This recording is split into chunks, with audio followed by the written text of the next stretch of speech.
반갑습니다. 자, 오늘 피텍 중직자 교육 나오셨죠? 네, 지금까지 또 교육 받으시느라 참 수고 많으셨습니다. 네, 참 힘든 시간들인데 이 시간들을 잘 또 감당하고 계셔서 정말 감사하고 옆에 있는 분들에게 한번 축복하면서 한번 시작했으면 좋겠습니다. 옆에 있는 분들 보면서 잘하고 있습니다. 이렇게.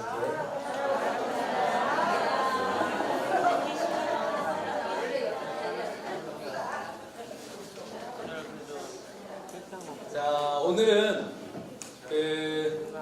셀 리더 양육 교재를 여러분 받으셨을 거예요. 오늘은 이제 무엇에 대해서 우리가 같이 좀 생각을 해보려고 하냐면 셀에 대해서 같이 생각을 좀 해보려고 합니다. 왜냐하면 우리 교회가 무슨 교회입니까? 우리 교회가 무슨 교회죠? 네, 우리 교회가 광주운강교회이지만 우리 교회는 또 무슨 교회입니까? 셀 교회이기 때문에 그렇습니다. 그래서 셀에 대해서 한번 잠깐 배워보려고 합니다. 지금 페이퍼를, 이 교재를 보시면 총 4가로 구성되어 있습니다. 제일 한번 볼까요? 1강이 뭐죠? 왜 셀인가? Why 셀 교회. 2강이 셀 교회란 무엇인가? 3강이 셀 리더란 누구인가? 무엇인가? 4강이 셀 매뉴얼로 어떻게 셀 모임을 인도해야 되는가? 이렇게 총 4강으로 구성되어져 있는데요. 오늘은 1강, 2강만 하도록 하겠습니다. 왜냐하면 여기는 셀 리더 교육이 아닌 중직자 교육이기 때문에 1강, 2강만 간단하게 좀 살펴보려고 합니다.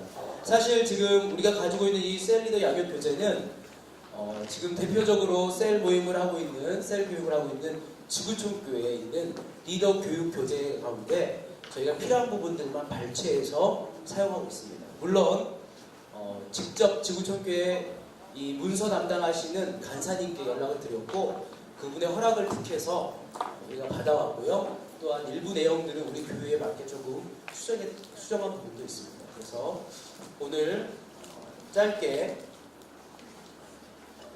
셀에 대해서 같이 한번 생각해 보도록 하겠습니다. 제가 잠깐 기도하고 시작할게요. 하나님 감사합니다.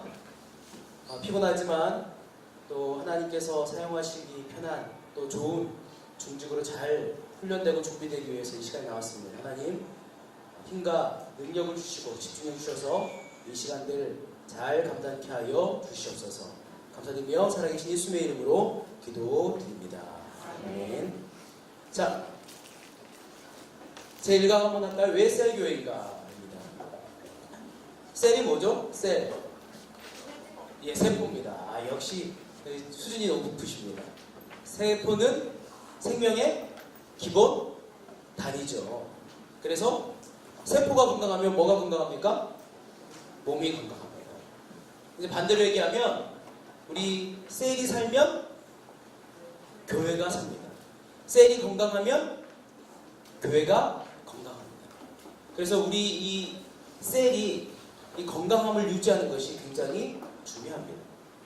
그렇다면 많은 사실 소그룹들과 많은 부분들이 있는데 왜 많은 것들 중에 우리가 셀 교회를 선택하게 되었는가라는 부분을 좀 살펴볼 텐데요. 자, 8페이지입니다. 자, 왜 셀 교회인가? 1번 답을 한번 다 같이 읽어볼까요? 준비, 시작. 건강한 교회를 만드는 최고의 대안이라고 생각했기 때문입니다. 건강한 교회를 만드는 최고의 대안이 셀이라고 생각했기 때문입니다. 자, 어떤 게 건강한 걸까요? 어떨 때 건강하다 얘기할 수 있을까요?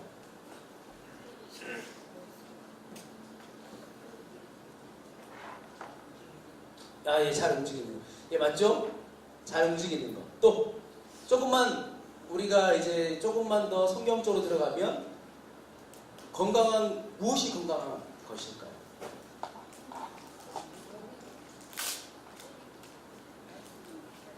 예, 맞습니다. 성경적인 것. 성경적인 것이 건강한 것입니다. 성경적인 것이 건강한 것이에요. 그래서 원래 셀이라는 것은 단순히 교회를 성장시키기 위한 하나의 툴로 들어온 것이 아닙니다. 어떻게 하면 성경적이 될 수 있을까? 어떻게 하면 건강할 수 있을까라는 그 질문 가운데 성경 안에서 찾은 답이 셀입니다. 어떻게 보면 이게 바른교회에 대한 나름의 몸부림의 이 결과물이다라고 얘기해도 과언이 아닐 것 같아요. 자, 오늘날 우리 조금 현실을 조금 보기 원합니다. 오늘날 뭐가 늘어나고 있습니까? 늘어나는 교회 안에서 뭐가 늘어나고 있어요? 신천지 아니고 늘어나는 교회. 예, 교인 감사하죠? 지금 제가 원하는 답은 아닙니다. 뭐가 늘어나고 있어요? 나이가 늘어나고 있나요? 예, 뭐 다 나옵니다. 구경꾼들이 좀 늘어나고 있지 않습니까? 구경꾼들. 늘어나는 구경꾼. 아까 얘기했던 것처럼 그렇게 뭐 예, 교인이 되는 건 참 감사하죠. 근데 이제 사실 우리 광주 운강교회 참 많은 복을 받은 것 같아요. 우리 교회가 지금 이렇게 성장하는 것들을 얘기하면 깜짝깜짝 놀랍니다. 요즘 뭐라 얘기하냐면 요즘은 구경꾼도 늘지 않는다. 이렇게 얘기하고 있는 분위기거든요. 자, 구경꾼이 늘어납니다. 그러면 이제 이번에 보면 줄어드는 뭘까요? 예, 일꾼이. 이게 좀 답이 뭔가 통하네요. 교회에는 세 꾼이 있어요. 세 꾼. 3꾼이 있습니다. 좀 봤죠? 무슨 꾼이 있겠어요? 구경꾼. 그 다음에 일꾼. 마지막? 예? 말꾼. 아, 비슷한데. 말썽꾼. 방해꾼. 우리가 적어도 뭐는 안 돼야 돼요? 말썽꾼 안 돼요. 조금 더 적극적으로 우리가 무엇이 돼야 됩니까? 사실 일꾼이 되시기 위해 이 자리에 앉아 계신 거죠. 이게 사실 오늘 교회 현실이에요. 저희도 많이 좀 느끼고 있지 않습니까? 일꾼들은 줄어들고 구경꾼 늘어나고, 그래서 우리가 사실 1인 1사에게 가장 아름답고 현실적인데, 정말 저도 깜짝 놀라요. 이렇게 어떤 분들 얘기하다 보면 막 대여섯 가지를 하고 계신 분들도 계시더라고요. 감사하지만 한편으로 좀 걱정이 돼요. 그러다가 한 번에 좀 번아웃 되지 않을까 싶어서. 자, 또 오늘날 3번 신약교회의 본질이 뭐가 좀 어렵습니까? 예, 교제가 어렵습니다. 교제. 왜 교제가 어려워요? 바빠서. 예, 맞습니다. 아, 바쁩니다. 정말 바빠요. 요즘은 차라리 물질을 내놓지 시간을 안 내놓습니다. 차라리 물질을 그냥 내놔요. 근데 시간은 못 내놓습니다. 특히 이 추세가 날이 가면 갈수록 더 심해지는 것 같아요. 그리고 이제 요즘 들어서 초점이 조금 많이 바뀌었죠. 요즘 가장 중요하게 생각하는 게 뭡니까? 요즘 우리 젊은 부부들이나 이 가정들이 가장 중요하게 생각하는 1순위가 뭐예요? 예, 자녀, 가정. 이러다 보니까 예전에는 토요일 날 무슨 행사를 한다, 뭐가 있다 하면 그것을 1순위로 했는데 요즘 뭐가 1순위예요? 가정. 자녀들하고 시간 보내야 돼요. 그러다 보니까 뭐가 어렵습니까? 교제가 어려워지는 거죠. 또 어떤 부분 때문에 교제가 어렵냐면 뭘까요? 예, 오픈하지 않는 마음들. 교회에 오지만 거의 문을 닫고 오는 경우가 많죠.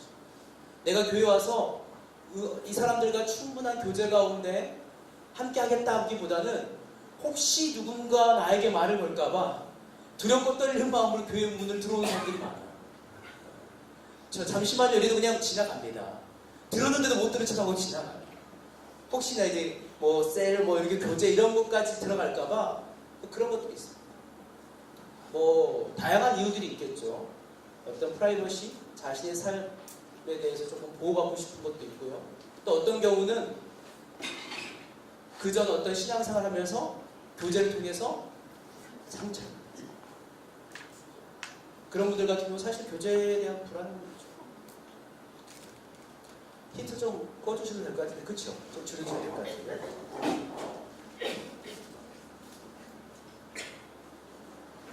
그리고 이제 많은 분들이 정말 편한 신앙생활을 원합니다. 편한 신앙생활은 뭘 얘기할까요?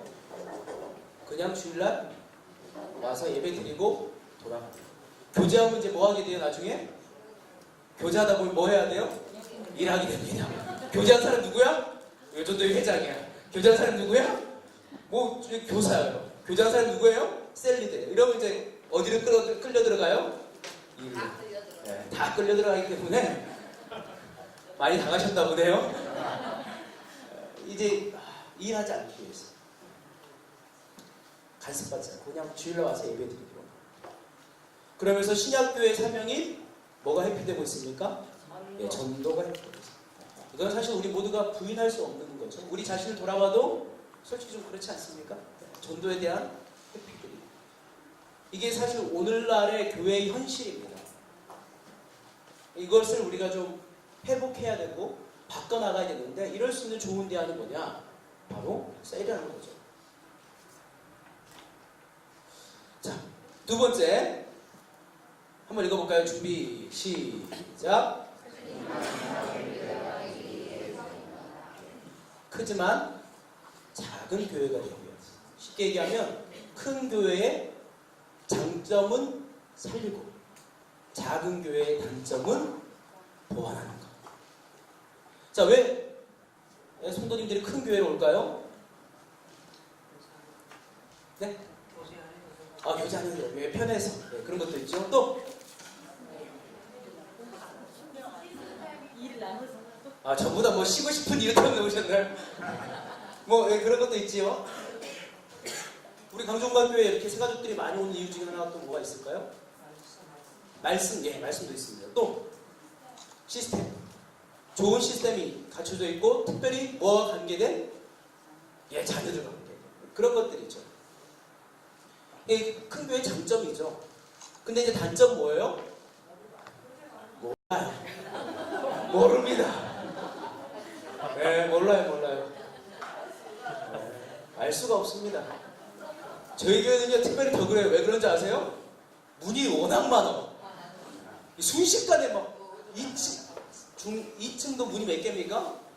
문이 3군데에서 열리고 옆에 조금까지 4군데가 탁 열리면서 나오신과 동시에 한 분은 바로 식당으로 내려가는 계단을 쭉 내려가시고 이쪽 큰 계단으로 내려가시고 엘리베이터 쪽 가시고 저쪽 가시고 하면 뭔가 훅 쏟아져 나오는데 정신이 없습니다.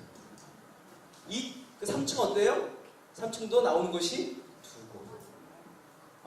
정말 알기 어렵습니다. 정말 교제 어려워요. 요즘은 저희가 이렇게 쭉 보면요, 낯선 분, 제가 봐도 낯선 분들이 많이 보여요.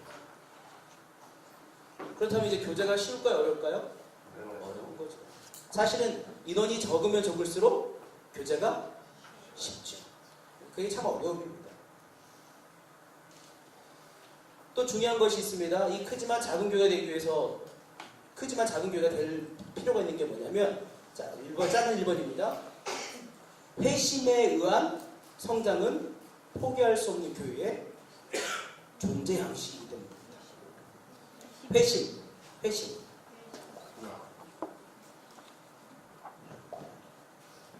자, 교회가 크죠? 사람들이 많습니다. 자, 이 사람이 영적으로 성장하는지, 성숙했는지, 아니면 그냥 초신자인데 교회 와서 예수님을 진짜 인격적으로 만나고 변화됐는지, 큰 교회에서 예배 드리고 사라지는 그분들을 봤을 때 우리가 알 수 있나요, 없나요? 모르죠. 어디서 알 수 있습니까? 조그만 소그룹, 셀 모임에서 얘기를 하다 보면 어떻게 되는 거예요? 이 사람이 예전에는 이런 문제에 대해서 이렇게 반응했는데 이 반응이 달라졌네? 예수님에 대해서, 하나님에 대해 생각하는 것이 달라졌네? 라는 것을 어디서 알 수 있어요? 그 소그룹 모임에서, 셀에서 알 수 있는 거죠. 또 중요한 것은 또 뭐냐면, 하나님의 교회는 하나님의 집으로 경험되어야 됩니다. 집. 여기서 집이라는 것은요, 집입니다. 집. 하우스를 얘기하는 게 아니고 홈입니다. 그러니까 가족이죠. 그렇죠?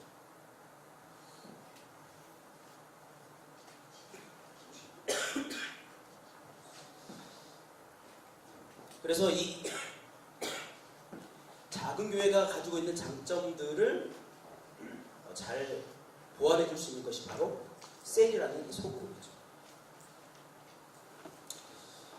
또 세 번째로, 평신도 사역자를 육성하는 첩경이기 때문입니다.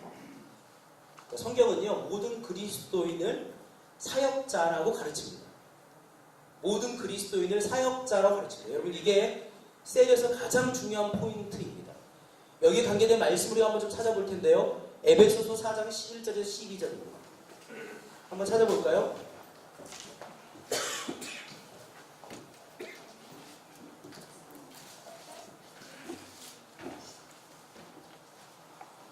에베소서 4장 11절에서 12절 말씀.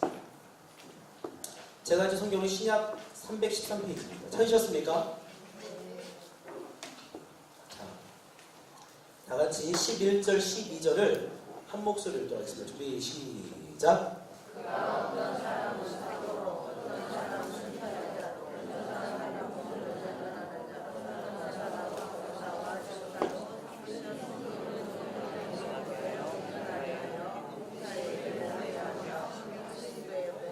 세우려 하시고. 예, 보십시오. 이 구절에 보면 중요한 부분이 나옵니다. 사도, 선지자, 복음 전하는 자, 목사, 교사, 쉽게 얘기하면 가르치는 교사, 목양하는 교사, 쉽게 얘기하면 그 교육자를 얘기합니다.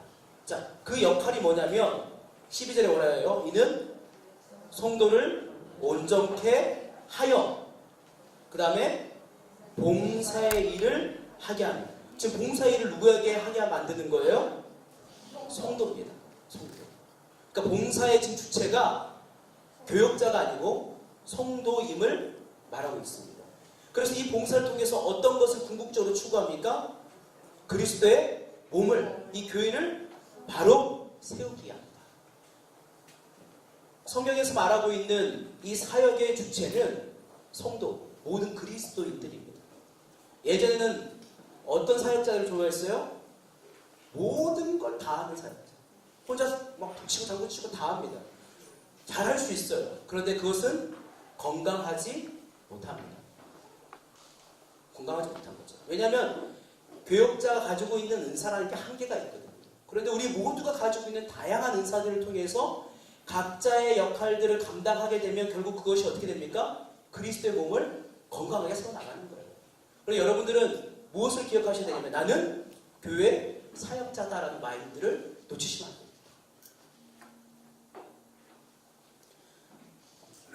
또한 왜 셀이 중요하냐면 인지적 교육의 한계가 모델링 교육으로만 보완될 수 있기 때문입니다. 모델링. 자, 우리 예수님을 좀 생각해 보시면 좋겠어요. 예수님께서 제자들을 3년 동안 이렇게 교육시키셨잖아요. 어떻게 교육시키셨어요?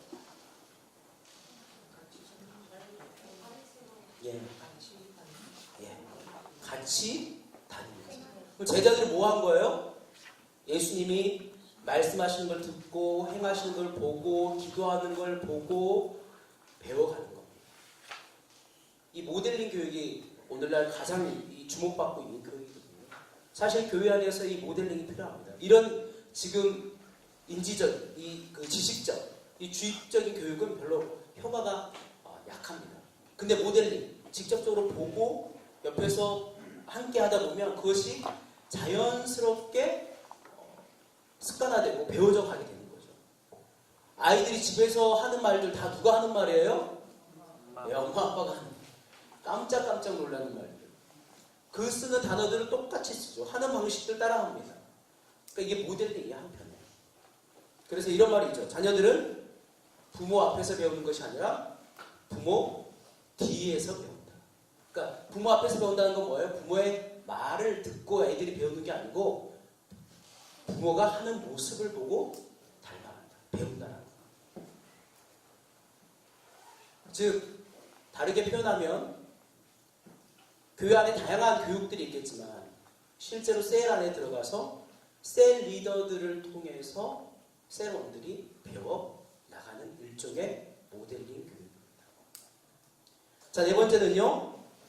전도지향적인 교회가 되기 위해서입니다. 자, 볼까요? 그 사도행전 2장 47절 말씀이 거기 있는데요. 한번 다 같이 읽도록 하겠습니다. 준비 시작.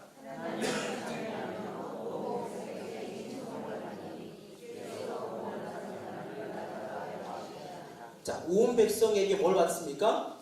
칭송을 받았습니다. 그래서 어떻게 됩니까? 날마다 구원받은 사람들이 더해졌습니다. 자, 이런 놀라운 현장이 일어난 곳이 어디냐? 2장 46절 읽어봅시다. 준비 시작.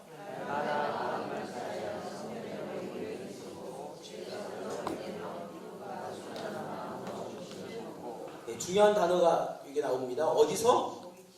성전에 모이고 그 다음에 집에서 떡을 떼며 이렇게 얘기하고 있어요. 자, 근데 여러분 이 2장 47절 말씀 우리가 조금 같이 한번 생각을 해볼까요? 지금 보면 이 성도들이 온 백성에게 칭송을 받았다고 합니다. 그럼 어디서 칭송을 받았을까요?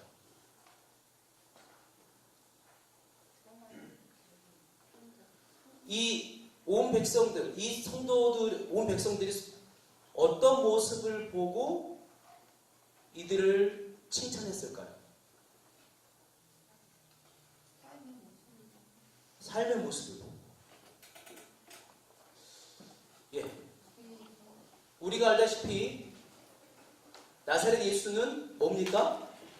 당시 이단이죠? 아닙니까? 3단 4단입니까?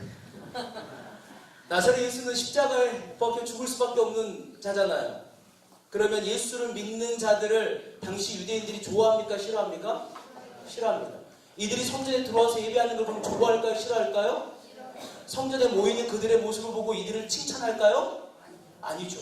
그러면 어디서 이들이 칭찬을 받는다는 거예요? 그들의 삶의 현장에서. 다른 말로 하면 집에서. 성전에서는 이들이 칭찬받을 수 없어요. 왜냐하면 이들은 정말 유대인들이 싫어하는 자들이었거든요. 이들이 예배하는 모습을 보고 이들이 칭찬할 리가 없습니다. 왜냐하면 그들이 십자가에 못 박혀 죽인 예수님을 찬양하는 그들의 모습을 칭찬할 이유가 없거든요. 즉 무엇을 얘기하냐면 이들의 전도가 어디서 일어났다는 거예요? 삶 속에서 일어났다는 겁니다. 이들의 삶의 다른 모습들을 보고 많은 사람들이 예수님을 믿는 역사가 일어났다는 거예요. 그건 동일한 겁니다. 오늘날도. 우리가 교회 안에서 100번 예배 잘 드린다고 외부에 있는 사람들이, 비그리스도인들이 우리를 통해서 예수님 믿습니까? 안 믿습니다. 여기서 우리가 아무리 눈물 짜고 콧물 짜고 여기서 천사와 같은 모습을 한다 할지라도 어디서? 우리 삶의 영역에서, 삶의 터전에서, 집에서 우리의 모습이 그리스도인답지 않으면 아무도 우리를 통해서 예수님을 만나지 못합니다. 그래서 지금 중요하게 여기는 게 뭐냐면 전도 지향적 교회, 셀이 기본적으로 바뀌어서 이루어지기 때문에 그것이 바로 전도 지향적 교회가 대교회임을 말해주고 있는 겁니다. 자, 5번 다 같이 한번 읽어볼까요? 준비 시작. 예. 자, 평신도의 은사를 활용하는 장을 제공하기 위해서 셀이 필요합니다. 자, 은사는 활용되지 않으면 가라. 기쁨이 없습니다. 은사는 활용되지 않으면 기쁨이 없습니다. 여러분, 2018년 평창올림픽이 참 잘 마무리가 되었는데요. 이 평창올림픽 최고 스타 하고 떠오르는 네? 영미, 예, 영미. 그 팀킴 얘기하잖아요. 팀킴 맞죠? 네, 대단하죠. 난리 났습니다. 영미 이렇게 그 막 뭐 분석해놓고 이렇게 했지 않습니까? 여자 컬링은 영미로 시작해서 영미로 끝난다. 뭐 이런 말도 있어요. 엄청난 거죠. 세계적으로 좀 이슈가 됐고 요즘도 뭐 방송 많이 타고 있지 않습니까? 처음 어떻게 보면 시작한 지 6년, 7년밖에 되지 않았음에도 불구하고 뭘 땄나요? 은메달 땄습니다. 진짜 대단하죠. 얼마나 기뻤겠습니까? 사실 마지막 조금 너무 큰 차이로 졌긴 했어도 정말 그 보는 내내 그 승리해 가는 과정 가운데 기쁨이 있었고 보는 사람들마다 감동이 있었고 그랬잖아요. 근데 여러분 한번 생각해 봅시다. 그 컬링팀 몇 명인지 아십니까?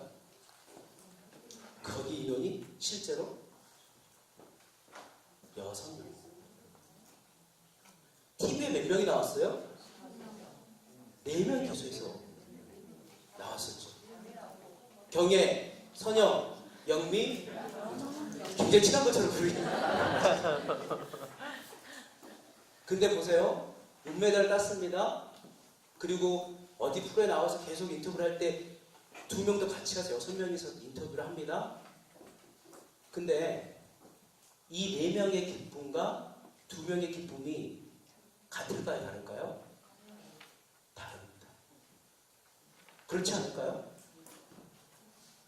4명은 힘들었을까 안 힘들었을까? 모든 경기를 쳐내야 되는데 엄청난 스트레스를 받았겠죠.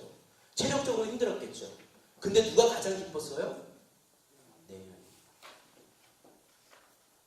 우리가 은사를 사용한다고 할 때 사실은 힘듦이 있습니다.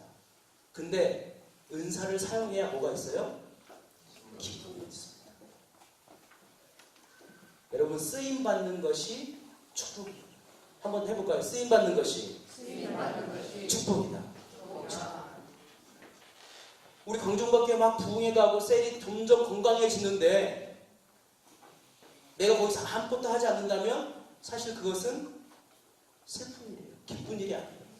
근데 내가 셀을 위해 땀을 흘리고 교회를 위해서 진짜 봉사를 하고 때로는 체력적으로 지치기도 하고 때로는 속상하기도 하고 이런 일들을 통해서 교회가 세워져 가고 뭔가 시스템이 갖춰져 가고 사람들이 변화되고 하는 것들을 보면 뭐가 넘칩니까? 기쁨이 보여집니다.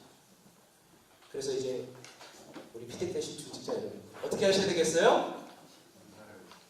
네, 표정이 갑자기 안 좋아지십니다. 뭐 지금 사주 받고 온 거 아닙니다. 여러분 기억하셔야 됩니다. 쓰임받는 것이 축복이다. 쓰임받는 것이 축복이다. 그리고 이제 왜 이걸 얘기하냐면 다른 성도님들 마찬가지예요. 여러분 처음에는 교회 편하교회에서 옵니다.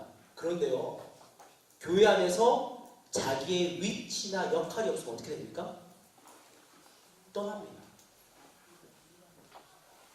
처음에는 좀 쉽게 있고 싶어요. 그러나 조금 지나면 교회 안에서 한 구성원으로서의 역할들을 감당하고 싶어요. 근데 그게 없으면 떠나는 거예요.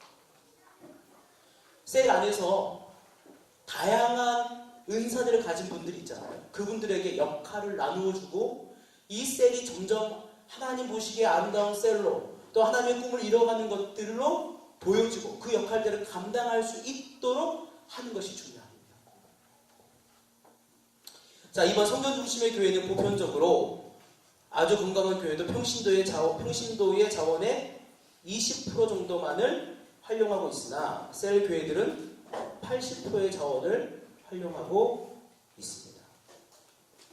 그러니까 다양한 은사들을 통해서 이렇게 역할들을 맡겨서 그 일들을 감당해야 됩니다. 사실 이제 그 뒤에도 얘기했지만 셀은 하나의 교회와 똑같기 때문에 그 교회의 기능들을 감당하기 위해서는 각자의 역할들을 맡겨야 가능한 거죠. 자, 6번입니다. 모든 성도가 12제자의 비전을 갖고 살기 위해서입니다. 예수님은 12제자를 전도하고 양육하시는 원형적 모범을 보이셨습니다. 모든 그리스도인들이 예수의 제자들입니다. 그러니까 모든 성도들이 예수님의 제자이기 때문에 무엇을 가지고 있어야 돼요? 예수님이 가셨던 그 꿈을 품고 있어야 됩니다. 또 예수님의 사역을 우리가 계속해서 감당해야 됩니다. 그게 뭐예요? 1번에 보면 전도하고 양육하는 거예요. 이게 교회의 중요한 사역이에요. 전도와 양육.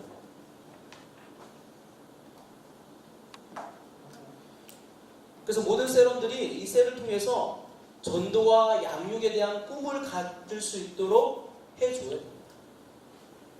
또한 모든 사람들이 이 셀에서 양육을 경험하고 또한 전도의 기쁨을 맛봐야 합니다. 이제 뒤에도 얘기하겠지만 사실 전도가 우리 노방 전도가 쉽나요? 쉽지 않나요? 진짜 어렵습니다.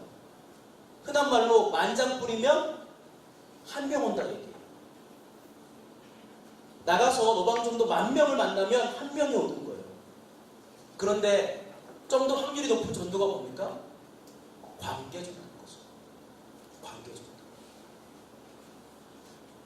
결국 이 관계전도를 이룰 수 있는 가장 좋은 게 바로 셀이라는 것이죠. 좋은 공동체 안으로 데려와서 같이 교제하며 그 다음 스텝으로 교회 안에 들어오게 합니다. 그래서 언제나 셀뿐만 아니라 교회 모든 중직들은 이 전도와 양육에 대한 생각들을 가지고 있어야 되는 거죠.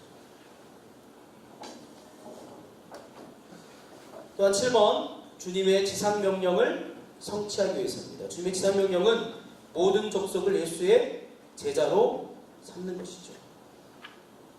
그래서 우리가 이 셀이라는 것은 결국 그 나중에도 얘기하고 여러분들 알고 계시지만 배가가 목적입니다. 배가 해야 됩니다. 배가는 전도를 통해서 일하는 거죠. 그것은 무슨 얘기입니까? 주님께서 우리에게 맡기실 사명에 대한 그 온전한 순종입니다. 사실 여러분 그 우리 마태복음 28장에 나오는 이 말씀 대임령에 대해서 우리 너무 쉽게 생각하거든요. 너희는 가서 모든 족속으로 제자를 삼아 아버지 아들과 성령님을 세례를 주고 내가 너에게 모든 것을 가르쳐 지키게 하라는 이 말씀이 있는데 이건 명령입니다. 명령이라는 건 뭐냐면 주인 되시고 왕이신 예수님께서 이것에 대해서 우리가 어떻게 행했는가를 뭐 한다는 거예요? 결산하신다는 거예요. 오늘 새벽에 제가 이제 열문화 비유로 이것에 대해서 얘기했는데 여러분 우리는 사실은 우리가 구원받고 나서 바로 천국에 가지 않는 이유는 바로 이것 때문입니다. 사실 예수 그리스도를 주로 고백하고 믿는 순간에 어떻게 보면 천국에 바로 가는 게 정상이잖아요. 왜냐하면 우리가 이 땅에서 성화의 과정을 밟지만 영화를 이룰 수 없지 않습니까? 그럼에도 불구하고 우리가 이 땅을 살아가는 것은 무엇이냐면 예수 믿는 우리가 축복의 통로가 돼서 많은 사람들을 예수께로 끌어와야 되기 때문에 그 역할이기 때문에 우리가 구원받자마자 천국에 가지 않고 이 땅에서 발을 디디며 살아가는 것입니다. 그래서 우리가 교회 안에 많은 봉사들을 하고 또 우리의 삶에 필요한 많은 부분들을 채워나가야 되는 부분들이 있지만 여러분들 잊지 말아야 될 것, 나는 영혼 구원의 이 사명자를 하나님께서 나를 부르셨구나 라는 사실을 잊어서는 안 되는 것이죠. 자, 10페이지 한번 넘어가 볼까요? 자, 우리가 이제 선택한 셀교회의 유형이 무엇인가에 대해서 한번 얘기해 보도록 하겠습니다. 크게 이제 그 세 가지 형태가 있습니다. 첫 번째는 셀을 그냥 소그룹을 가진 교회입니다. 소그룹. 이것은 이제 셀 교회와는 다릅니다. 잠시 후에 어떤 부분에서 다른가에 대해서 간략하게 설명해 드리겠지만 그냥 소그룹을 가지고 있는 교회가 있고요. 그다음에 솔로 셀 교회가 있습니다. 그래서 셀 모임이 없고 그냥 주일 모임만 있는 교회가 있어요. 그리고 마지막은 두 바퀴 셀 교회가 있는데 이것이 바로 우리가 추구하고 지향하고 있는 것입니다. 쉽게 얘기하면 주일 모임과 주중 모임이 같이 있는 거예요. 대예배와 주일 예배와 셀 모임이 같이 있는 거예요. 이것이 사실은 시너지 효과를 얻을 수가 있습니다. 주일날 우리가 말씀을 듣고 배웠던 것을 어디서? 셀에서 나누고 다시 한번 주일로 가기 전까지 그것을 점검하고 확인하고 할 수 있는 그런 시너지 효과를 낼 수 있는 게 이 구조인 거죠. 주일 모임과 주중 모임. 사실 앞서 우리가 사도행전 보았듯이 그 믿음의 성도들 어떻게 했습니까? 초대교회 성도들이 성전에서 모이고 집에서 모였습니다. 이것이 반복돼요. 자, 우리 교회 셀 모임의 특징이 있습니다. 이 셀 모임의 특징은 뭐냐면 담임 목사님께서 강조하고 있는 부분입니다. 여기 셀 리더분들도 계실 거고 또한 셀 리더가 아니신 분들도 계실 게지만 이걸 기억하셔야 됩니다. 왜냐하면 셀 교회에는 딱 두 가지 종류의 사람들밖에 없어요. 어떤 사람들이 있을까요? 여러분의 셀 교회 안에는 딱 두 종류의 사람만 있습니다. 어떤 사람이 있을까요?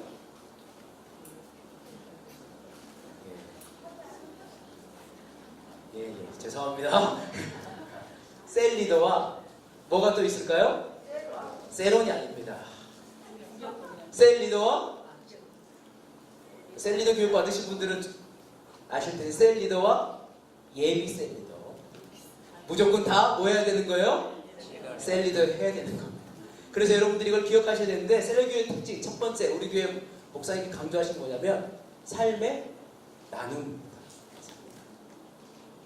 삶의 나눔이라고 하니까 뭐 이번 주에 뭘 먹었고 뭐가 어땠고 이런 것만을 얘기하는 게 아니고 물론 그런 것도 들어가지만 내가 이 말씀을 붙들고 한 주 동안 일했는데 이런 은혜가 있었다. 아니면 내가 이런 부분에 참 연약했다.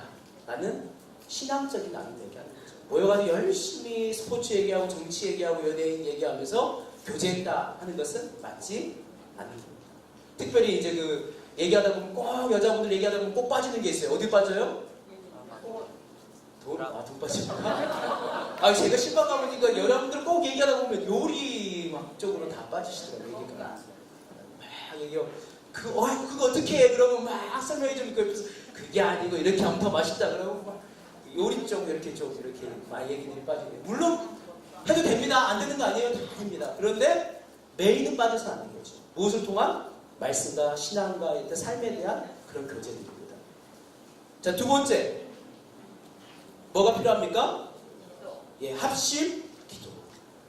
여러분, 기도해야 변화가 일어납니다. 나눴잖아요? 모임을 나눴어요? 근데 그냥 끝나면 안 돼요. 기도는 우리의 소원을 이루자 하나님의 통로입니다. 우리가 막 나누고 다짐하잖아요? 거기서 끝나면 안 돼요. 무엇까지 들어가야 됩니까? 합심 기도.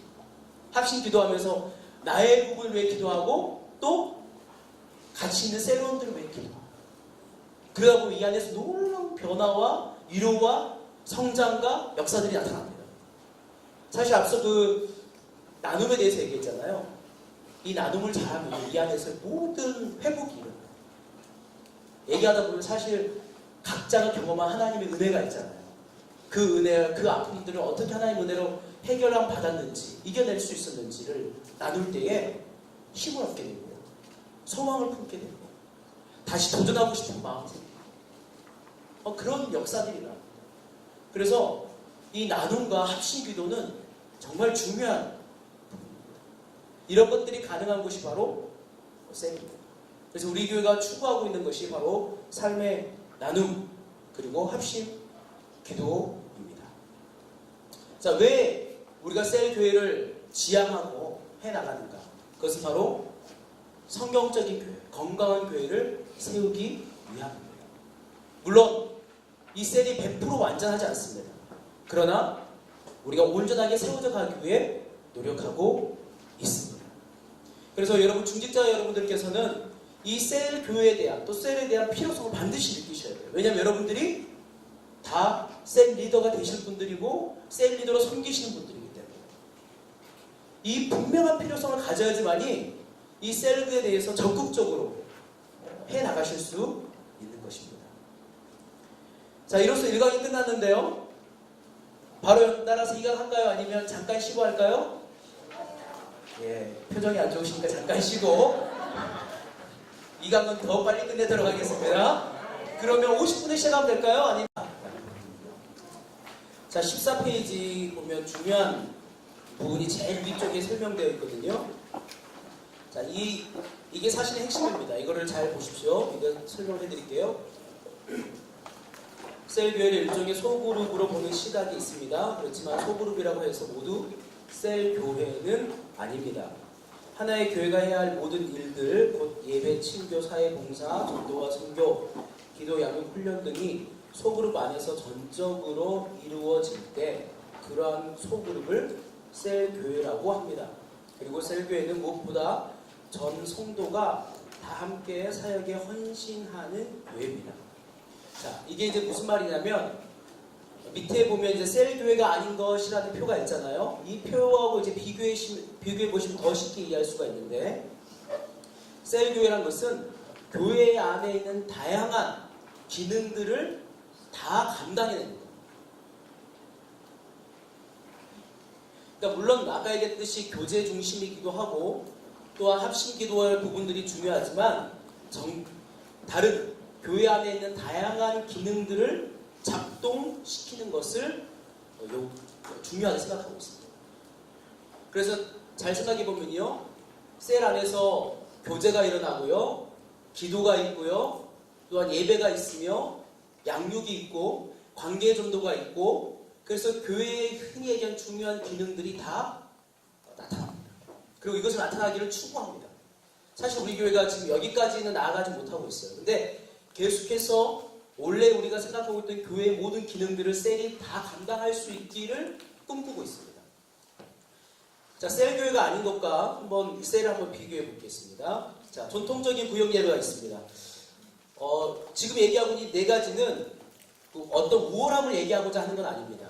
이 네 가지 다 지금 보면 전통적인 구역 예배, 소그룹 성경 공부, 1:1 제자 훈련, 성당 공부, 이 모든 것은 한국 교회가 성장하는 일에 굉장히 중요한 역할들을 했던 좋은 것들입니다. 그러나 한계를 가지고 있다라는 부분에서 보는 거죠. 자, 각각의 좀 장단점 좀 보려고 하는데요. 전통적인 구역 예배 좋은 점이 뭐가 있을까요? 어떤 게 좋아요? 구역 예배 우리 많이 들으셨잖아요. 생각해보면 어떻습니까? 구역 예배? 뭐 중심이죠? 구역 예배는? 예, 예배 중심이죠. 예배 딱 하고 끝나죠. 그리고 구역 예배는 예전에는 보통 무엇을 중심으로 되어 있어요? 지역으로. 그러니까 행정적으로 관리가 쉽죠. 그게 이제 장점입니다. 근데 단점은 뭘까요? 예, 나눔이 부족합니다. 그러니까 앞에서 이렇게 딱 구역장님이 그냥 쫙 하고 끝나죠. 그러니까 나눔이 없어요. 나눔이 없으니까 삶 안에 있는 다양한 문제들, 어려움들에 대한 깊은 위로나 회복들이 없는 거죠. 물론 예배를 한 번 더 드리는 것은 좋은 일이지만, 예배가 중요하지만, 그러나 현재 교회, 이 큰 교회라는 이 시스템 안에서 해결하지 못하는 것을 해결해 주기에는 약하다는 거죠. 그리고 또 구역 예배 같은 경우는 뭐가 잘 안 됩니까? 셀하면 목적 마지막에 셀하면 뭐 해야 된다? 전도. 예, 전도. 그러니까 구역 예배는 뭐가 안 돼요? 전도가 안 돼요. 예배만 되기 때문에. 여러분 그 셀하면 전도 배가 최종적인 목적. 이건 기억하고 계셔야 됩니다. 자, 속으로 성경 공부가 있습니다. 자, 좋은 점이 뭘까요? 예, 말씀에 대한 지식이, 그러니까 지식적인 것이 풍성해지는 장점이 있죠. 속으로 성경 공부하면 말씀 좀 잘 알 수 있습니다. 성경의 틀도 배울 수 있고, 지금까지 잘 몰랐던 어떤 하나님에 대해서 이런 부분들이 큰 장점이죠. 단점은 뭘까요? 삶에 이것도 나눔이 좀 잘 안 되는 경우가 많죠. 더 중요한 건 뭡니까? 재생산, 즉 전도에 관심이 없죠. 그리고 뭐가 안 됩니까? 속으로 성경 공부다 보니까 사역이 안 됩니다. 그냥 와서 배우고 가는. 물론 나는 성장은 있지만 누구만을 위한? 나만을 위한 것이 될 가능성이 큽니다. 또 1대1 제자훈련이 있죠. 1대1 제자훈련 좋은 점이 뭘까요?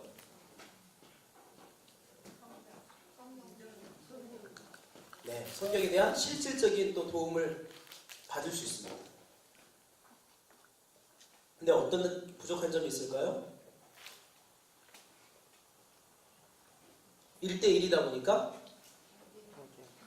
네, 나눔에 한계가 있죠. 또 제자훈련이다 보니까 사역적인 어려움도 있죠. 전도도 좀 어려운 부분이 있죠. 또 1대1 제자훈련의 장단점은 좋은 리더가 세워지면 만나면 괜찮지만, 물론 다 좋은 분들이지만 그렇지 않으면 안 되죠. 이상하게 닮아갑니다. 닮아가기 때문에 이 리더가 누구냐에 따라서 너무 큰 차이가 나타나는 거죠. 그리고 만약에 1대1 제자훈련 같은 경우 물론 교회에서 충분히 검증하여 세웠겠지만 바르지 못한 신학을 가지고 있으면 어떻게 됩니까? 이거를 누구가 잘못됐다는 것을 지적해 줄 수가 없습니다.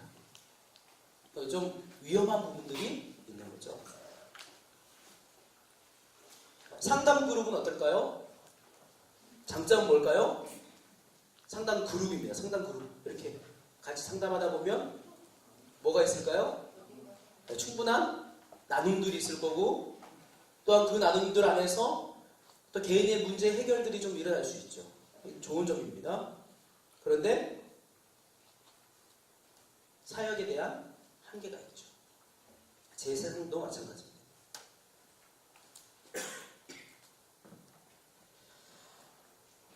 셀교회는 아까도 얘기했지만 다양한 예배, 나눔, 사역, 이 모든 요소들이 다 갖춰져야 합니다. 우리는 이걸 추구하고 있습니다. 자, 그렇다면 셀교회란 무엇일까? 간단하게 정리한다면 주님이 세상 속으로 파송한 작은 교회입니다. 여러분 셀 모임할 때 우리가 하나님 그냥 잠시 모였다가 아니고 우리가 하나님께서 세상의 빛으로 보내신 우리가 작은 교회구나라는 생각을 잊지 마셔야 돼요. 그래서 셀을 할 때는요 기본적으로 3인 이상입니다. 둘은 안 됩니다. 3명 이상. 최대 인원 몇 명 정도 될까요? 자, 셀 교회를 할 때 최대 인원 몇 명 정도? 10명? 예. 그쵸? 한 10명 정도. 네. 해보면요, 가장 이 커뮤니케이션이 활발하게 일어난 숫자가 6에서 8명이에요. 6에서 8명. 그러니까 여러분 지금 셀이 8명이 넘었다. 그럼 어떤 준비를 해야 돼요? 네, 배가. 머리는 아는데 마음이 안 되죠. 근데 언제 이거를 기억해야 되는 거죠.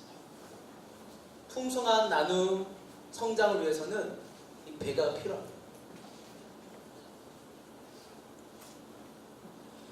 자, 이제 A, B, C, D 네 가지를 볼 텐데요. A, B는 셀 교회의 내향적인 모습이라면 C, D는 이것을 바탕으로 한 셀 교회의 외향적인 모습입니다.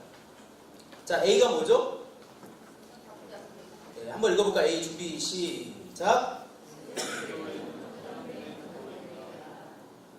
셀 교회는 확장된 가족교회다.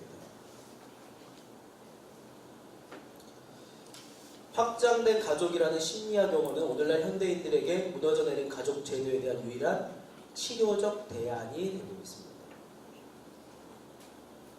오늘날 가족이 많이 파괴되었죠.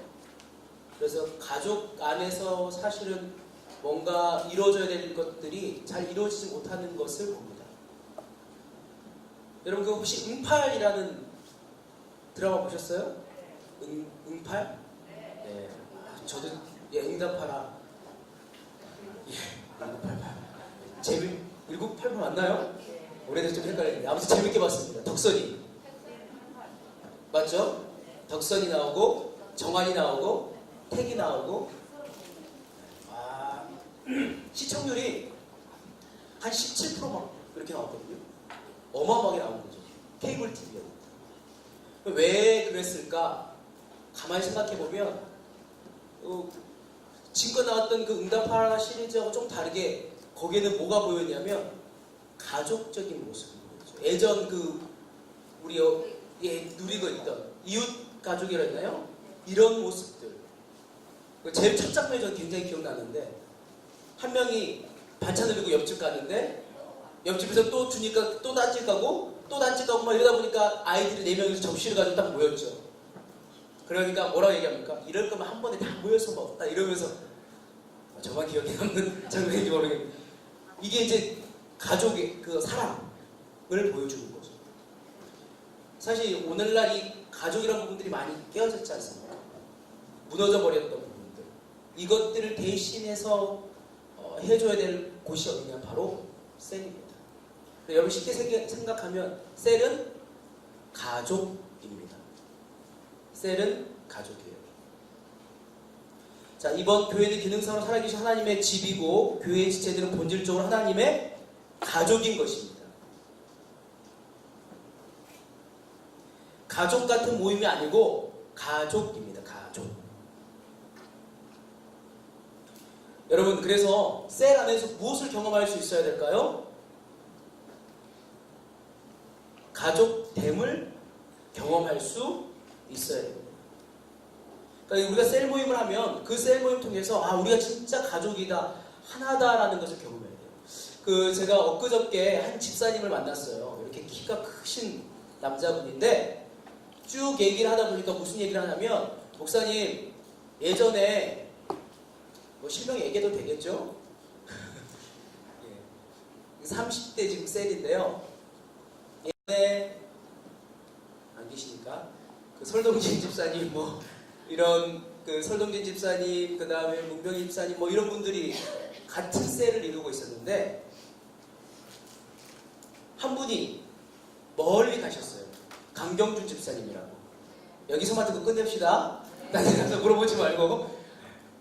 근데 그때 막 셀 모임 하면서 이런저런 처음에 교회 와가지고 정착하고 막 다양한 얘기들 하다 보니까 관계가 너무 돈독해진 거예요.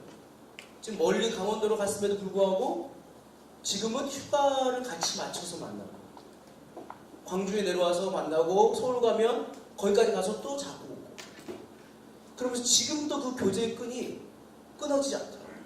진짜 거의 가족 같은 그런 느낌.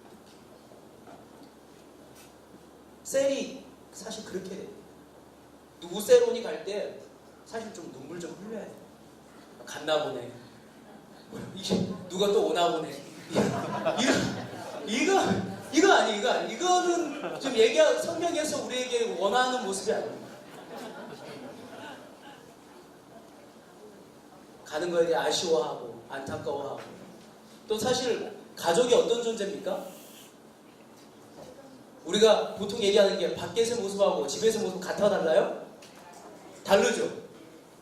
조금씩 다르지 않습니까? 근데 왜 집에서의 모습이 달라요? 집은 편하니까 집은 신뢰하니까 이런 내 모습을 분명히 우리 엄마 아빠가 밖에 까불리지 않겠다 알고 있으니까 사실 자기 연약함이 가장 많이 드러나는 것이 어디예요? 집이에요. 그러니까 사실 셀이 그래야 됩니다. 셀에 왔을 때 이렇게 포장하고 막 가면 쓰고 막 고상한 척 자기는 어려운 거 없는 척 잘 사는 척 그렇게 하는 게 아니고 사실은 내 안에 있는 해결되지 못한 자녀의 문제들 끙끙 앓고 있는 신앙의 문제들 이런 거를 좀 토로해내고 같이 기뻐하기도 하고 같이 울기도 하고 사실 그런 곳이 되어야 사실 셀 모임 가고 싶지 가가지고 가면 쓰고 앉아있다 보면 그거 얼마나 힘들어요. 그렇지 않습니다. 원래 셀 모임은 정말 기대되는 시간이 돼요. 모여서 한 주간 정말 어려워 딱 기다렸다가 딱 만나면 내가 이번 주간에 진짜 이것 때문에 힘들었는데 하면서 자기 힘든 것들을 막 쏟아내기도 하고 좋았던 일들을 막 사실 여러분 사촌이 땅을 사면 어때요? 배가 아프죠. 셀 모임에서 땅 산 걸 얘기하면 배가 아파야 돼? 안 아파야 돼요? 사실 기쁨으로 자기의 기쁨의 것들을 얘기할 수 있는 것이 가족. 물론 이성적으로 어렵죠. 잘 안 됩니다. 그러나 왜 이게 가능합니까? 우리 모임 가운데 누가 있기 때문에? 성령님이 계시기 때문에 우리가 그걸 소망하고 추구하고 꿈꾸면 성령님께서 우리의 소망대로 우리의 셀을 그렇게 만들어 가세요. 그리고 그런 모임이 되면요 그 안에 얼마나 많은 회복들이 일어나겠습니까? 그래서 사실 가장 많은 위로와 회복을 경험하는 곳이 셀이 돼요. 그러기 위해서 정말 필요한 것이 한 가지 있어요. 뭐가 있을까요? 서로에 대한 신뢰를 잘 쌓아야 되겠죠. 여기서 서로에 대한 신뢰 중에 좀 중요한 게 뭘까요? 이겁니다. 이거 이 사람한테 얘기했는데 5분도 안 됐는데 옆에서 사람들이 알면 돼요 안 돼요? 자기 아픔들 다 얘기했는데 다 알아. 셀에서 나눈 얘기는 어디서 끝낸다? 셀에서. 어디까지 갖고 간다? 아니 셀까지가 아니고 무덤까지. 셀까지 이게 그쵸? 셀까지 셀에서도 셀까지만 하면 돼요. 다른 셀 가지 말고 그 셀 안에서. 사실은 이게 안 되니까 뭘 못 하는 거예요? 오픈 못 하는 거예요. 비밀 유지가 안 되니까. 본인은 정말 용기를 내서 얘기했는데 뒤에서 딱 그 다음에 돌아서 들어오잖아요. 반드시 들어옵니다. 이거 비밀인데 이건 반드시 들어옵니다. 그럼 어떻게 돼요? 그 다음부터는요 마음이 딱 닫힙니다. 신뢰 못하는 거예요. 신뢰 못하는 거예요. 근데 이제 그런 분명한 신뢰를 가지고 서로 정말 마음에 있는 모든 힘든 부분들까지 나누고 같이 울고 기도하고 축복하다 보면 진짜 하나님께서 치유하는 것을 경험합니다. 성령께서 직접 치유하시기도 하고요. 두 번째는요. 저는 이 두 번째도 참 중요하다고 생각하는데 각자 앉아있는 그 셀론들을 통해서 하나님도 치유하세요. 치유하죠. 그러니까 우리가 사실 제대로 셀 모임하면 우리 모두가 위로자가 될 수 있습니다. 우리 모두가 치유자가 될 수 있습니다. 우리 모두가 피스메이커가 될 수 있습니다. 각자가. 자, 초대교회는 실제로 집에서 모이고 있었습니다. 여러분 뭐 1, 2, 3, 4 보면 성경에 다 답이 있어요. 그래서 그 구절에 답이 있기 때문에 시간상 5분까지 그냥 찾아보시고요. 자, B번 넘어가도록 하겠습니다. 답을 불러드릴까요? 그것도 찾기 싫으시군요. 이야. 자, 첫 번째 뭘까요? 빌레몬의 집에서. 뭔가 이제 다 채워야 뭔가 궁금한 것 같은 것이죠. 예, 빌레몬의 집에서. 자, 두 번째, 마리아의 집에서. 세 번째, 루디아의 집에서. 네 번째, 아굴라와 브리스가. 다섯 번째, 눈바. 4번 답입니다. 아비아, 기뽀, 에바브라. 읽어보시면 돼요. 다 나와 있습니다. 에바브라. 자, 5번 마가복음 3장 35절에 가면 우리가 진정한 예수의 가족이 되기 고려해야 될 가장 중요한 핵심 가치가 무엇이고 이것이 셀교회에 시사하는 바가 무엇입니까? 우리가 하나님의 뜻을 행하는 공동체로 존재해야 한다. 뭐냐? 서로 안에 풍성한 사랑 그리고 그것을 통해서 새 생명을 잉태시키는 전도의 사명. 이것에 대한 목표를 놓치면 안 됩니다. B번. 자, 다 같이 읽어볼까요? 준비, 시작. 예, 셀교회는 코이노니아, 교제의 교회입니다. 자, 사도행전 2장 41, 47절에 보면, 자, 우리가 44절에 보면 믿는 사람이 어떻게 해야 한다? 다 함께 있다. 그리고 46절에 보면 날마다 마음을 같이 한다. 이게 이제 서로 우리가 삶을 나누고 서로 그것을 위해서 모이기에 좀 힘써야 된다는 거죠. 힘써야 된다는 거죠. 우리가 교제할 때 좀 오해하는 거 앞서도 얘기했지만 교제라는 것은 단순히 모이는 게 교제가 아닙니다. 아까도 얘기했지만 정치 얘기도 할 수 있어요. 뭐 스포츠에 관한 얘기도 할 수 있습니다. 요리에 대한 얘기도 할 수 있어요. 하다 보면 나옵니다. 뭐 자녀에 대한 얘기도 할 수 있습니다. 자녀의 어떤 진로에 대한 문제들도 얘기할 수 있습니다. 그러나 그 모든 것과 더불어 우리의 삶이 하나님 기뻐하신 뜻대로 어떻게 살아가는가에 대한 신앙에 대한 얘기들이 반드시 들어가야 됩니다.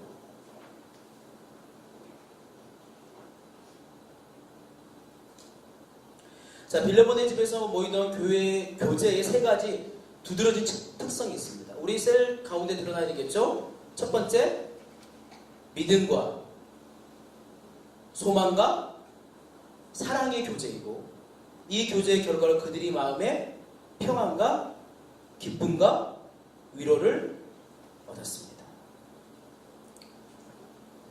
아까도 얘기했지만 이런 일들이 일어나야 됩니다. 일어나야 돼요. 여러분들 그걸 좀 기대하십시오. 기대하십시오. 3번 코이노니아의 진정한 뜻은 단순한 교제를 넘어서 삶의 나눔이며 서로의 삶에 대한 참여입니다. 자, 이게 왜 중요하냐면 나누잖아요? 그럼 거기에 대해서 누가 자신이 경험한 것을 이야기해 줍니다. 삶에 참여하는 거죠. 또 어떻게 합니까? 그에게 그 기도의 제목들을 가지고 같이 기도합니다. 참여가 되는 거죠.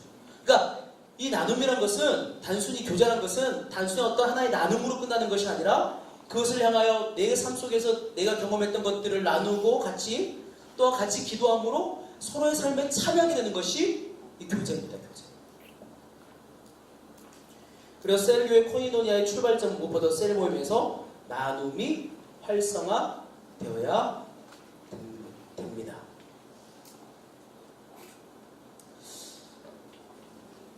자, 진정한 코이노니아가 있는 교회는 모이기를 패하지 말아야 하고 모일 때마다 사랑과 선행을 격려하는 모습이 있어야 합니다. 자, 히브리서 10장 24절 25절 말씀인데요. 한번 이걸 읽어볼까요? 준비 시작.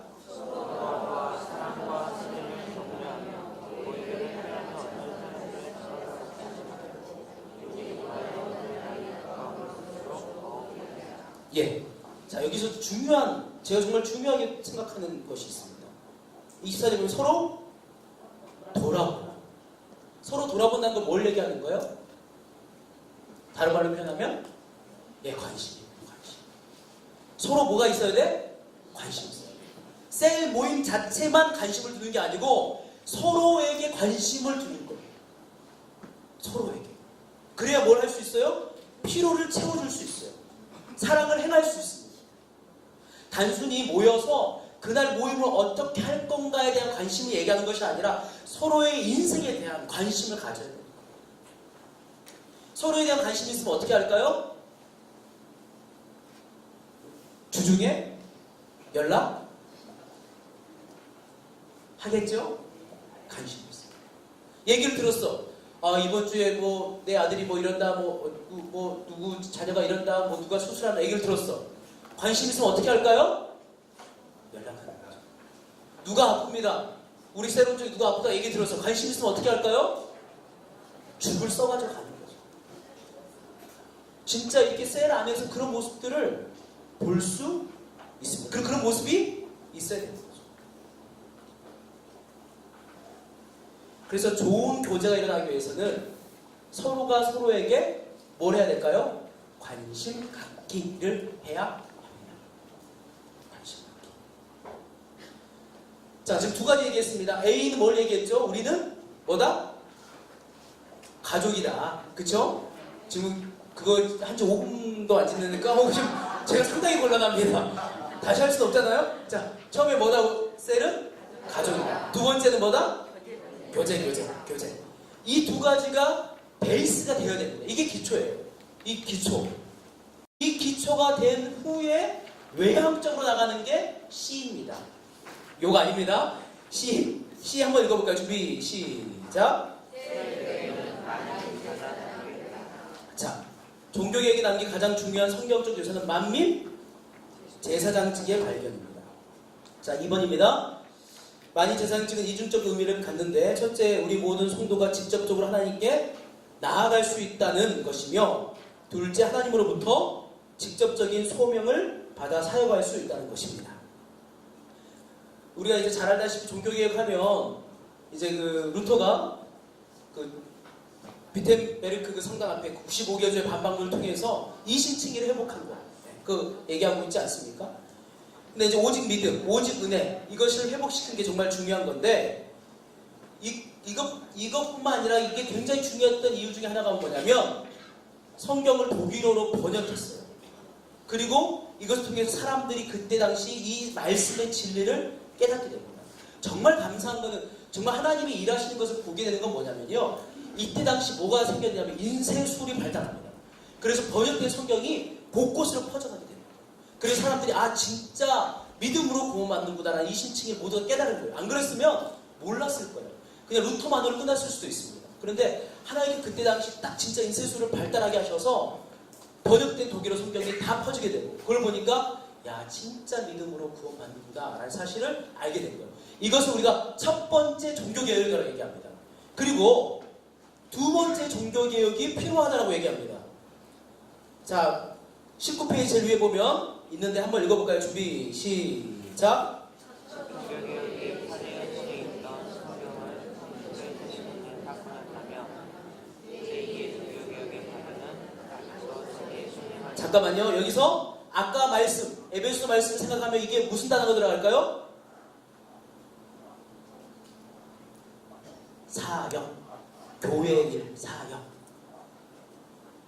아까도 얘기했지만 교역자들만 막 일하는 것이 아니라 그것이 잘못됐다는 거죠. 성경에서 말하고 있는 게 아니라는 거예요. 이 사역을 평신도 손에 돌려주는 것입니다. 이 평신도의 원어 라오스는 원래 하나님의 백성 전체를 의미합니다.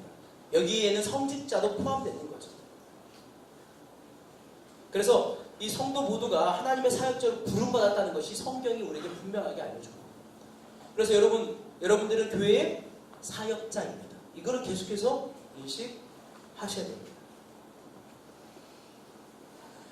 3번, 전통교회 일꾼이 20% 미만이고 관객이 80%인데 셀교회에서는 그 반대가 되는 이유가 무엇입니까? 우리 이제 파레토의 법칙을 얘기하잖아요. 부유한 20이 80을 먹여서 안 된다. 이 부유한 20이 80보다 더 큰 부를 가지고 있다. 또한 개미를 관찰한 결과 아주 부지런한 20%의 개미가 80%의 개미를 살린다. 그러니까 모든 공동체에서 이 파레토의 법칙을 얘기하거든요. 그러니까 쉽게 하면 20%만 죽으라고 일을 하는 거죠. 근데 셀은 아까도 얘기했지만 각자 인사들을 가지고 셀 안에서 그 역할들을 감당함으로 이 퍼센테이지, 열심히 일하는 사역의 퍼센테이지를 높여 가려는 거죠. 그래서 그럴 수 있는 좀 지혜로움이 필요합니다. 셀 안에 다양한 역할들을 좀 맡겨야 되는 거죠. 자, 빌레몬의 집에 모인 교인들 중에 아래 표기된 두 사람에 대한 묘사는 무엇을 시사해주고 있습니까? 자, 동역자인 빌레몬, 그리고 함께 병사된 아키포. 그러니까 한둘이 아니고 같이 했다는 거죠. 그래서 여러분 지금 셀 리더분들이 계시다면 여러 셀 리더분들은 뭘 하셔야 되냐면 모든 셀원들의 간부화를 시켜야 됩니다. 찬양부장, 간식부장, 그 다음에 이렇게 기도인도 부장, 아니면 선교부장, 다양한 부장들 역할들을 줘서 그 일들을 감당할 수 있도록 해야 됩니다. 아키포에게 명단 말씀, 주 안에서 받은 직분을 삼가 이루라. 셀교회 안의 선사에 따라 모든 지체에게 봉사직을 맡겨 직분을 수행하는 것은 만인 제사장 교회를 이루는 중요한 열쇠입니다. 그래서 여러분 그 역할들을 주어야 돼요. 그러니까 셀 하고 계시면 각자에게 필요한 역할들을 통해서 이 교회의 일들이 돌아갈 수 있도록 해야 됩니다. 특별히 여러분 앞서 얘기했지만 우리가 지향하고 있는, 추구하고 있는 그 셀 안에서는 다양한 사역들이 일어나야 되거든요. 어떤 사역이냐면 전도 사역입니다. 그리고 사회공헌 사역입니다. 선교 사역. 이 모든 것들이 그 안에 일어나야 되기 때문에 그에 맞는 사역자들을 세워나가시면 됩니다. 그 안에서. 예를 들어서 어떤 분에게는 선교 사역을 맡기면 그분을 통해서 선교사님의 편지를 읽게 하고 또 기도하게 되고, 어떤 분은 기도 담당자로 세우셔서 그분이 기도 제목을 가지고 하게 하고, 이런 역할들을 그 안에 줄 필요가 있는 거죠. 마지막으로 셀 교회는 무슨 교회라고요? 전도 지향적 교회입니다. 셀은 생명의 근본 단위이자 최소 단위입니다. 그럼에도 불구하고 즉 세포의 존재 이유는 성장이 아닌 증식입니다. 세포는 분열을 통해 자신을 재생산하는 것입니다. 여러분, 세포가 분열하지 않고 하나만 쭉 커지면 뭐라고 얘기해요? 암이라고 얘기합니다. 세포가 재생산하지 않으면 암이에요. 여러분, 우리 셀은 너무 좋아. 우리 셀끼리 계속 있을까요? 하나님께서 거기 은혜 주실까요? 안 주십니다. 왜냐하면 전도해서 재생산해야 돼요. 보이면 썩습니다. 똑같은 사람과 나누는 그 은혜가 거기서 물론 풍성하지만 별 차이가 없어요. 새로운 사람을 통해 새로운 은혜를 공급받을 수 있는 겁니다. 그래서 우리만 키워야지, 우리만 함께 해야지, 이 생각은 버려야 되는 생각. 아까도 얘기했지만 몇 명 넘어가면, 이제 여러 명 넘어가면 그때부터 우리는 분가해야 된다 생각하고, 10명 되면 어떻게 해야 돼요? 이제 배가해야죠. 해야 돼요. 가정도요, 보면 얘기해보잖아요. 좀 지나면요 반드시 소외되는 사람이 생깁니다. 10명 넘어가면요 나는 안 그래요? 그렇습니다. 여기 딱 앉아도 안 보여요. 앉아있는 것도 뭐가 안 보이냐? 앉아있는 것도 안 보인다고. 이렇게 쭉 앉아있으면 안 보입니다. 쌓여있는 사람. 뭐라 얘기하면 잘 안 들려요. 여러분들이 그 생각을 하셔야 돼요. 전도지향적. 자, 여러분 우리가 작년에 새생명축제를 했잖아요. 새생명축제에 크게 두 가지가 있었습니다. 첫 번째는 열린셀 축제가 있었죠. 그리고 두 번째는 문화전도가 있었습니다. 그리고 나서 교육전도까지 같이 했었거든요. 사실 제가 가장 집중하고 있는 거는, 추구하고 있는 것은 열린셀 축제입니다. 열린셀 축제가 뭔가요? 셀 안으로 관계전도를 이끌어옵니다. 여러분, 이제 다음 주부터 3주간 이 시간에 전도에 대한 특강이 있습니다. 왜 그러냐면요, 사실 전도에 하나님이 복 주십니다. 왜냐하면 전도는 영혼을 살리는 일이잖아요. 하나님께서 가장 관심 있는 일이지 않습니까? 그래서 여러분들이 무슨 생각하셔야 되냐면, 셀 모임하면서 우리 모임만 좋다, 우리만 행복하다, 우리가 하나님만 더 알아가겠다라고만 생각하면 안 됩니다. 우리를 통해서 새 생명이 탄생했으면 좋겠다. 우리를 통해서 하나님을 아는 자들이 늘어났으면 좋겠다. 언제나 셀 안에는 무엇이 있어야 되냐면 VIP 리스트가 있어요. 원래 우리가 새생명 축제를 할 때는요, 그냥 그때만 작정해서 오라고 하는 게 아니에요. 미리 VIP들을 여러분들이 계속해서 두고 기도해 가시면서 그때 더 특별히 기도하면서 초대하는 거죠. 셀이 전도의 사명을 감당하지 못하면 아까 얘기한 것처럼 암이 될 수 있습니다. 절대 그 안에서 더 행복함을 누릴 수 없습니다. 영혼 살리는 일에 여러분들이 초점을 맞추셔야 되는 거예요. 골로새서 1장 6절에 의하면 골로새 교회는 공동체의 초기부터 열매를 맺어 자라는 모습을 보이고 있었다. 바울 사도도 이 교회를 향하여 그리스도의 복음을 담대히 전할 것을 부탁하고 있다. 사실 이제 셀 모임은 저희가 되도록이면 교회가 아닌 집에서 밖에서 하기를 권장합니다. 왜냐하면 교회 안에서 하면 우리만의 모임이 될 확률이 높아요. 집이 어려우면 카페도 괜찮습니다.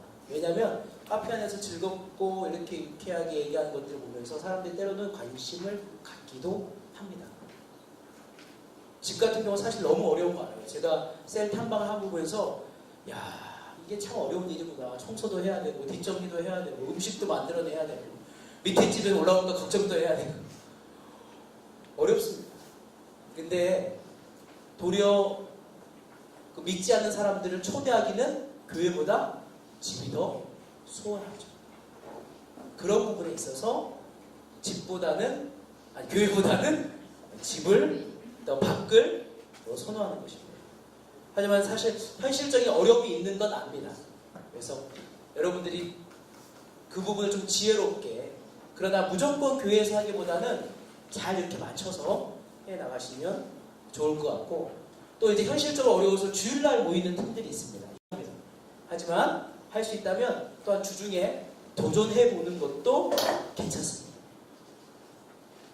왜냐하면 주일날은 이미 한번 우리 말씀 통해 은혜를 받았는데 또 그날 그렇게 나누기보다는, 그쵸? 주중에 또 서로 기도하고 큐티하고 또 살아갔던 것을 주중에 한번 나누면서 중간에 서로에게 다시 한번 힘을 보태주는 그런 시간들을 갖는 게 유익하기 때문에 그런 도전들을 한번 해보시는 것이 어떨까 생각합니다. 셀교회 모임에 전 세계적으로 쓰이는 축복의 리스트는 빈 방석, 빈 의자, 포도송이 다양한 것들이 있습니다.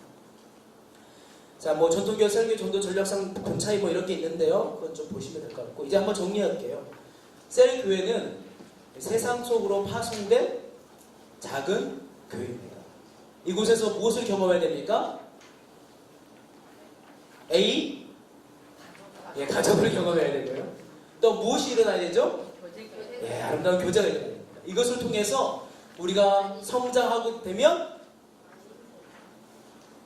셀 안에서의 다양한 사역들, 만인제사적인 사역들이 일어나고, 마지막으로 전도를 통한 재상산이 일어나야 되는 것입니다. 오늘 간략하게 1강, 2강으로 왜 우리가 셀교회를 해야 되는가, 그리고 또한 셀교회는 무엇인가에 대해서 배웠습니다.